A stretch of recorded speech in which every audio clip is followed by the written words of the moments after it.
Агрегаттық күйлер.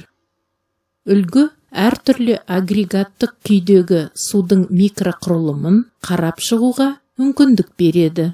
Қатты күйдегі су молекулалары мұз тек қана айнымалы және тербелмелі қозғалыста болады, ал олардың белгілі арақашықтық үшін ілгерілемелі қозғалысы мүмкін емес.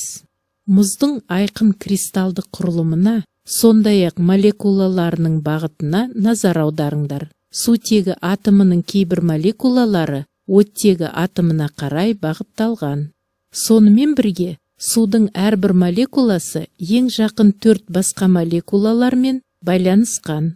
Осы кездегі мұздың құрылымындағы қуыстар оның тығыздығының сұйық судың тығыздығымен салыстырғанда азаюына әкеледі.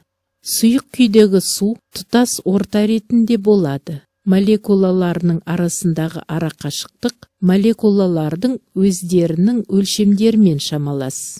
Бірақ молекулалардың араласуы өздерінің бастапқы жағдайларынан молекуланың өлшемімен салыстырғанда үлкен арақашықтыққа ығысуы мүмкін. Сол себептен сұйықтың пішіні мен молекулалардың өзара бағыттары сақталмайды. Су буында молекула бір-бірінен барынша жекеленген және еркін жүру ұзындығы оның өлшемінен анағұрлым үлкен.